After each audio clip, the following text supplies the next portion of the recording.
बिस्मिल्लाहिर्रहमानिर्रहीम। अस्सलाम वालेकुम नाज़रीन, आप मेरा यूट्यूब चैनल देख रहे हैं। मैं इमरान ख़ान हूँ। 4 जून को जुमेरात वाले दिन सिंध हाई कोर्ट ने एक बड़ा ही अहम नोटिस जारी किया है और ये नोटिस उन्होंने जारी किया है सिंध के चीफ सेक्रेटरी को सिंध गवर्नमेंट के हवाले से। और ये तौहीन अदालत का नोटिस है और दरख्वास्त थी वफाकी वज़ीर अली ज़ैदी साहब की। मामला मैं आपके सामने रखता हूँ। उज़ैर बलोच को आप सारे लोग जानते हैं। ये मामला एग्जैक्टली उज़ैर बलोच के साथ जुड़ा हुआ है। 3 वाक़यात हैं। एक उज़ैर बलोच का वाक़या, उसके ऊपर एक JIT बनी थी, आपको याद होगा। एक निसार मुराई के ऊपर एक JIT बनी थी, आपको याद होगा। और एक JIT बनी थी बल्दिया टाउन की फैक्ट्री में जब आग लग गई थी और वहाँ पे 259 अफराद जो है वो जलकर जाँ बहक हो गए थे। इन 3 वाक़यात के ऊपर कराची में बड़ी हाई प्रोफाइल JITs बनी थी और उन JITs में मुख्तलिफ इदारों के लोग थे, कानून नाफिज करने इदारे भी, टेक्निकल इदारे भी और हसास इदारे भी। उन्होंने मिलकर बड़े पैमाने पे काम किया, बहुत सारी इन्वेस्टिगेशन की और ये 3 JIT रिपोर्ट्स बना दी। ये जो JIT रिपोर्ट्स हैं ये फरवरी 2019 में सिंध हाई कोर्ट में जमा करवा दी गई। अली ज़ैदी साहब ने कहा कि जी इनको पब्लिक कर दें और फिर बिलाखिर 28 जनवरी 2020 को ये हुक्म जारी कर दिया गया सिंध हाई कोर्ट की जानिब से कि इन रिपोर्टों को पब्लिक कर दिया जाए। लेकिन सिंध हुकूमत ने इन रिपोर्टों को अब तक पब्लिक नहीं किया। सिंध हुकूमत इन रिपोर्टों को पब्लिक क्यों नहीं कर रही, ये सवालात उनसे पूछे जाते हैं तो वो ये कहते हैं इन रिपोर्टों में ऐसा कुछ है ही नहीं, या कभी वो कहते हैं कि हमें लगता नहीं कि इसको पब्लिक करना चाहिए, और कभी वो इसका जवाब देते भी नहीं है। वो इस सवाल के जवाब में कोई और बात कर देते हैं। लेकिन क्या कबाहत है कि सिंध हुकूमत इन रिपोर्टों को पब्लिक नहीं कर रही। ये सवालात सहाफ़ी भी पूछते हैं, आम आदमी के जहन में भी आते हैं कि बल्दिया टाउन फैक्ट्री में आग लगी, 259 लोग जो हैं वो हलाक हो गए और उनके ऊपर एक JIT बनी। पता चलना चाहिए कौन जिम्मेदार था, रिपोर्ट पब्लिक नहीं हो रही। निसार मुराई का जो इंसिडेंट है वो बड़ा अहम है, उनके हवाले से बहुत सारे हकायक हैं जो लोग जानना चाहते हैं, वो पब्लिक नहीं हो रही। उज़ैर बलोच को जोड़ा जाता है कराची में होने वाले बहुत बड़े बड़े जराइम के साथ और इवन दहशतगर्दी के साथ। और जहाँ तक है कि पाकिस्तान की जो मिलिट्री कोर्ट है उसने उज़ैर बलोच को एक सज़ा भी सुनाई हुई है, जिस पे उज़ैर बलोच की वालदा ने सिंध हाई कोर्ट में एक अपील भी की हुई है। लेकिन एक इतना हाई प्रोफाइल अगर मुलजिम है, मुजरिम है बल्कि सज़ा हो चुकी है, तो उसकी रिपोर्ट को पब्लिक क्यों नहीं कर रही सिंध गवर्नमेंट। आइन का एक आर्टिकल है 19A, राइट टू इंफॉर्मेशन। उस आर्टिकल के तहत ये अपील की हुई है अली ज़ैदी साहब ने कि पब्लिक का ये राइट है कि उनको पता चले कि इतने बड़े बड़े जराइम पाकिस्तान के सबसे बड़े शहर में, मिनी पाकिस्तान में, कौन लोग करवा रहे थे और इसके बैकग्राउंड में क्या है। लेकिन सिंध गवर्नमेंट इसको पब्लिक नहीं कर रही। अब एक तौहीन अदालत का नोटिस जारी किया सिंध हाई कोर्ट ने सिंध की गवर्नमेंट को और चीफ सेक्रेटरी को नोटिस किया है कि आप पब्लिक नहीं कर रहे तो आपके खिलाफ तौहीन अदालत की अब कार्रवाई हो जाएगी। लगता है कि ये दबाव अगर बढ़ा और सिंध गवर्नमेंट को फिर इसको पब्लिक करना पड़ सकता है। देखते हैं इस रिपोर्ट्स के अंदर क्या निकलता है। कुछ चीज़ें इसकी जो हैं वो पब्लिक हुई हैं लेकिन पूरी रिपोर्ट्स मौजूद नहीं हैं। हम आज बात करेंगे सिर्फ उज़ैर बलोच के हवाले से। उज़ैर बलोच जो है ये एक बहुत बड़ा करैक्टर है, इसका ताल्लुक लियारी से है और ये 2015 में गिरफ्तार हुआ था, 15 के आखिर में। 2016 में इसको पाकिस्तान लाया गया है। ये इतना हाई प्रोफाइल आदमी है कि इसको पाकिस्तान लाने के रास्ते में रुकावट डाल रहे थे पाकिस्तान के 2 हमसाया मुल्क, जिसमें ईरान का भी नाम लिया जाता है और इंडिया का भी नाम लिया जाता है। लेकिन पाकिस्तान ने अपना असर रसूख इस्तेमाल किया। आर्मी चीफ जो उस वक्त के थे राहील शरीफ साहब, उन्होंने इवन मुदाखलत की और DG ISI जो उस वक्त के थे उन्होंने अपना किरदार अदा किया और फिर उज़ैर बलोच को 2016 के शुरू में पाकिस्तान लाया गया। ये रेंजर्स के पास रहे, उसके बाद मिलिट्री कोर्ट में इसके ऊपर मुकदमा चलता रहा, वहाँ पे रहा और अब ये इसको हवाले कर दिया गया बाद में सिंध गवर्नमेंट के होम डिपार्टमेंट के, और इस वक्त ये सेंट्रल जेल कराची के अंदर इसको मुंतकिल कर दिया गया है। अली ज़ैदी के जो इल्ज़ामात हैं, जो वफाकी वज़ीर हैं इस वक्त, वो इल्ज़ामात बड़े स्पेसिफिक हैं उज़ैर बलोच को लेकर। वो ये कहते हैं कि इस आदमी का बराह रास्त ताल्लुक और इसके जराइम का बराह रास्त ताल्लुक जो है वो पाकिस्तान पीपल्स पार्टी के साथ है। ये अली ज़ैदी का इल्ज़ाम है। जो चंद अहम इल्ज़ामात हैं इस JIT के हवाले से, जो अली ज़ैदी कहते हैं कि इस JIT में लिखा हुआ और पब्लिक नहीं किया जा रहा, वो कौन कौन से हैं। नंबर 1, वो ये कहते हैं कि उज़ैर बलोच ने इंकशाफ किया इस JIT में कि पीपल्स पार्टी के अहम तरीन कुछ लीडर्स और क़यादत है जिससे उज़ैर बलोच के बराह रास्त राब्ते थे और ये लोग जराइम कराने में और जराइम करने के बाद उज़ैर बलोच और उसके साथियों की पुष्ट पनाही करते थे। एक और इल्ज़ाम यह है कि कई कत्लों और वारदातों का ताल्लुक पाकिस्तान पीपल्स पार्टी के लीडर से जाकर मिलता है और हमने ये काम उनके कहने पर किए थे और उन्होंने हमें इसकी प्रोटेक्शन दी थी। ये भी उज़ैर बलोच कह रहे हैं। एक और उन्होंने कहा कि फ़रियाल तालपुर साहिबा से उन्होंने ये एलिगेशन लगाया कि मेरे बड़े अच्छे ताल्लुकात हैं और अद्दी का नाम मैंने ही उनको दिया था, और ये इंकशाफात इस रिपोर्ट में मौजूद हैं, JIT रिपोर्ट में। फ़रियाल तालपुर साहिबा आप सब जानते हैं कि आसिफ अली जरदारी साहब जो साबिक सदर हैं पाकिस्तान के, उनकी हमशीरा हैं, उनकी बहन है, और उनके ऊपर ये एक बड़ा सीरियस एलिगेशन जो है वो अली जैदी साहब ने लगाया है इस JIT को एक ज़रिया बनाते हुए। एक और चीज़ उन्होंने कही कि जो भत्ते का पैसा वसूल करते थे गैंग वॉर वाले या कराची अमन कमेटी वाले, जो लियारी अमन कमेटी है उसके लोग, पीपल्स अमन कमेटी उसको कहते थे, उसके लोग जो भत्ता इकट्ठा करते थे उसका पैसा फ़रियाल तालपुर को देते थे, बकौल उज़ैर बलोच के कि ये JIT में लिखा है। अली जैदी साहब ये फरमा रहे हैं। खालिद शहनशाह का कत्ल ये भी उज़ैर बलोच ने कराया है, अली जैदी साहब ये भी कह रहे हैं। और ये चीज़ें वैसे खालिद शहनशाह का कत्ल तो रिपोर्ट भी हो चुका है, और साथ ही साथ अरशद पप्पू का कत्ल जो है वो भी रिपोर्ट हो चुका है कि उज़ैर बलोच ने कहा कि उन्होंने करवाया था। खालिद शहनशाह एक बड़ा अहम आदमी है, और इसका थोड़ा सा अगर आप बैकग्राउंड में जाएं तो मैं आपको एक तस्वीर दिखाता हूं, बल्कि एक छोटी सी क्लिप दिखाता हूं।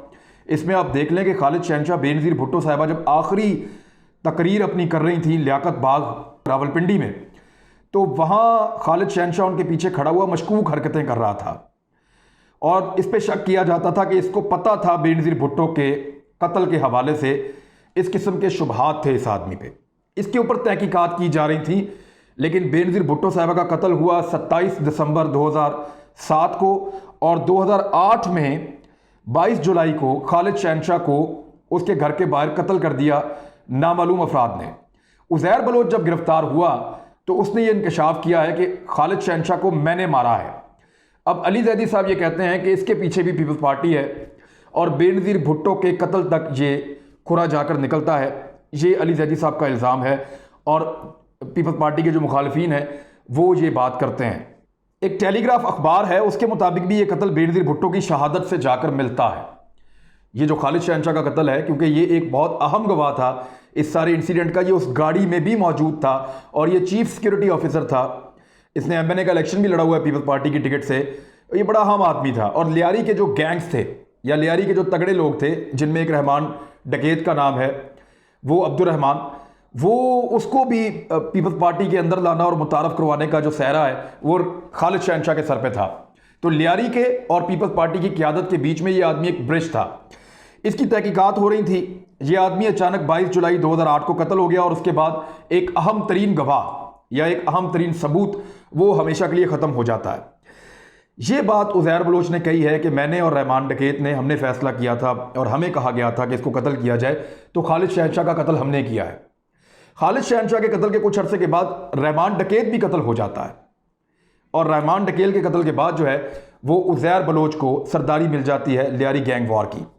अब ज़रा थोड़ा सा उज़ैर बलोच के अगर आप बैकग्राउंड में जाएं, लेकिन उससे पहले मैं आपको ज़रा क्लियर कर दूं कि पाकिस्तान पीपल्स पार्टी का मौक़िफ़ ये है कि एक तो ये JIT में जो चीज़ें लिखी हैं वो दुरुस्त नहीं है, वो किसी अदालत का फ़ैसला नहीं है, वो सिर्फ़ एक रिपोर्ट है। और वो ये भी कहते रहे हैं कि इदारों में बैठे हुए कुछ लोग उनके खिलाफ साजिश भी करते हैं, और जो रिपोर्ट के अंदर चीज़ें लिखी हैं उनसे हम इत्तफाक नहीं करते, शायद इसीलिए वो उसको पब्लिक नहीं कर रहे। एक और चीज़ वो कहते हैं कि उज़ैर बलोच जिन चीज़ों को पीपल्स पार्टी के साथ जोड़ रहा है या जो पीपल्स पार्टी से मंसूब की जा रही हैं, ये हकायक इस तरह से नहीं है, इनको तोड़ मरोड़ के बयान किया जा रहा है। उज़ैर बलोच की जो तस्वीर पीपल्स पार्टी की क़यादत के साथ मौजूद हैं और बड़े करीबी ताल्लुकात उसमें नज़र आ रहे हैं, उस बारे में वो इसको एक पॉलिटिकल मजबूरी कह रहे हैं कि कोई भी आके हमें मिल सकता है, और बेशुमार लोग मिलते हैं। तो उज़ैर बलोच उन्हीं लोगों में से एक है जो पॉलिटिकल मामलात में या जलसे जुलूसों में या ऐसे इवेंट्स में वो आकर मिलते हैं। ये है पीपल्स पार्टी का मौक़िफ़। थोड़ा सा अगर आप उज़ैर बलोच पे गौर करें कि ये कौन है, ये कैसे बना, तो ये इस आदमी का जराइम की दुनिया से कोई ताल्लुक़ नहीं था। जो लियारी का पहला गैंगस्टर था या जो सबसे पहला गैंग जिस आदमी ने बनाया था 1960 की दहाई में, उसका नाम था दाद मोहम्मद उर्फ दादल। ये शख्स रहमान डकैत का वालिद था, और इस शख्स ने पहला गैंग बनाया अपने दो भाइयों के साथ मिलकर। एक का नाम था शेर मोहम्मद उर्फ शेरू और दूसरे का नाम था बैकल। ये तीन भाइयों ने गैंग बनाया और ये बड़े अरसे तक लियारी के अंदर रूल करते रहे, बाकी छोटे मोटे गैंग्स को मारते भी रहे। इनका बेटा था रहमान डकैत, और इनका एक ड्राइवर हुआ करता था कुछ लोगों के बकौल फैज़ मोहम्मद उर्फ फैज़ू। ये फैज़ मोहम्मद उर्फ फैज़ू का जराइम की दुनिया से कोई ताल्लुक नहीं था। ये पहले इनका ड्राइवर था, बाद में ट्रांसपोर्टर बन गया। ये बलूचिस्तान से पुरानी गाड़ियां लाके या नॉन कस्टम गाड़ियां लाके भी कराची में बेचता था, लेकिन जराइम की इस बंदे की कोई हिस्ट्री नहीं थी। इसको लियारी के अंदर लोग शरीफ आदमी कहते थे। इसके ताल्लुकात ज़रूर गैंगस्टर्स के साथ थे, लेकिन ये खुद गैंगस्टर नहीं था। अब और मामा फैज़ू की बड़ी इज्जत भी थी। मामा फैज़ू का बेटा उज़ैर बलोच है, और उज़ैर बलोच एक इंतहाई पढ़ा लिखा और नफीस शख्स था, और इसका और इसके बाप का जराइम की दुनिया से कोई ताल्लुक नहीं था। एक मामले की सुलह हो रही थी, उस बीच में मामा फैज़ू को यानी उज़ैर बलोच के वालिद को अगवा कर लिया अरशद पप्पू नामी एक गैंगस्टर ने, और उसने उसको कत्ल कर दिया। मामा फैज़ू के कत्ल के तीसरे दिन उसके सोएम पे रहमान डकैत आया और आकर उसने उज़ैर बलोच का हाथ पकड़ा और कहा कि हमें तुम्हारे बाप के कत्ल का बदला लेना पड़ेगा, और तुम हमारे साथ हलफ लो कि तुम इस कत्ल का बदला लेने में हमारे साथ शामिल हो जाओगे। बलोचों में जो एक कहावत भी है बलोची के अंदर, वो लोग कहते हैं कमीने दुश्मन से इंतकाम लेने को हम भुला नहीं सकते। ये एक बलोची कहावत है, और मैं इसका तर्जुमा आपको बता रहा हूं कि कमीने दुश्मन से इंतकाम लेने को हम भुला नहीं सकते। तो उज़ैर बलोच ने अपनी रवायात के तहत और दबाव के ऊपर जो ख़ानदान से था और इलाके से था, रहमान डकैत का हाथ थाम लिया और वो जराइम की दुनिया में उतर गया। ये दोनों मिलकर बहुत लंबे अरसे तक रूल करते रहे लियारी के अंदर, और इन्होंने बहुत सारे मजीद गैंगस्टर पैदा किए, जिनमें से बाबा लाडला का नाम है, शराज कामरेड का नाम है, एक जेंगो था उसका नाम, बहुत सारे और गैंगस्टर थे। वो एक लंबी लियारी गैंग वॉर की कहानी है। अगर कभी आप लोग चाहेंगे तो उसके ऊपर मैं पूरा एक वीलॉग कर दूंगा। मैंने उस पर रिसर्च की है बहुत लंबी चौड़ी कि पहला गैंगस्टर कौन था और ये गैंग वॉर कैसे कैसे किस किस दौर में किन मराइल से गुजरते हुए आखिरकार इख्तिताम पजीर हुआ, और क्या हो गया है, या अब भी वहाँ पे उन गलियों में उन मोहल्लों में नए गैंगस्टर बन रहे हैं, नई आग या नई चिंगारियाँ वहाँ पे मौजूद हैं। उसके ऊपर फिर किसी वक्त हम वीलॉग कर देंगे। लेकिन उज़ैर बलोच जब इस दुनिया में आ गया तो इसका मकसद था अरशद पप्पू को मारना, लेकिन अपने बाप के कत्ल का बदला लेना, लेकिन ये धंसता चला गया जराइम की दलदल में। पैसा आना शुरू हो गया, भत्ते का कारोबार शुरू हो गया, कत्लों का कारोबार शुरू हो गया, अगवा बराए तावान का कारोबार शुरू हो गया। इन्होंने ऐसी बहुत सारी चीज़ें की रहमान डकैत के साथ मिलकर। 2009 में रहमान डकैत के मरने के बाद अचानक जब सारे लियारी के लोग और बुजुर्ग वहाँ पे बैठे, तो सरदारी जो है लियारी की वो हादसाती तौर पे उज़ैर बलोच के खाते पड़ गई। उन्होंने उज़ैर बलोच को अपना सरदार चुन लिया और उसके सर पे पग पहना दी। पगड़ी जब उज़ैर बलोच के सर पे आ गई तो सारी ताकत भी उसके हाथ में आ गई।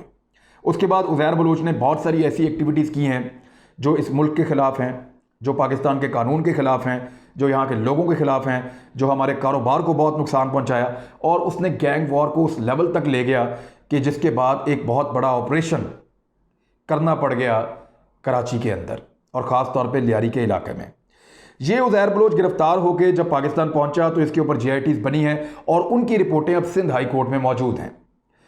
अब उस GIT रिपोर्ट को पब्लिक करवाने के लिए अली जैदी ने जोर डाला हुआ है कि उसको अब पब्लिक करें। सिंध गवर्नमेंट उसको पब्लिक कर नहीं रही, और याद रहे कि ये वो सिंध गवर्नमेंट है जो सिंध गवर्नमेंट इमरान खान साहब से बार बार मुतालबा करती रही है कि आप फौरी तौर पे पब्लिक करें आटा और चीनी की रिपोर्ट, जब उन्होंने बनवाई थी, लेकिन खुद वो इस रिपोर्ट को पब्लिक नहीं कर रहे, जो एक GIT रिपोर्ट है। अली जैदी ने एक और बात की है, वो ये कह रहे हैं, उनके ट्वीट्स मैं पढ़ रहा था, इससे पहले वो बयानात भी दे चुके हैं, वो हम आपको दिखा भी रहे हैं साथ। अली जैदी का ये कहना है कि उनको ये खदशा है कि उज़ैर बलोच को सेंट्रल जेल में कत्ल कर दिया जाएगा, और इसके कत्ल होने के बाद ये कहानी हमेशा के लिए ख़त्म हो जाएगी। फिर अगर ये GIT खोल भी दी जाए तो इसका कोई फ़ायदा नहीं होगा।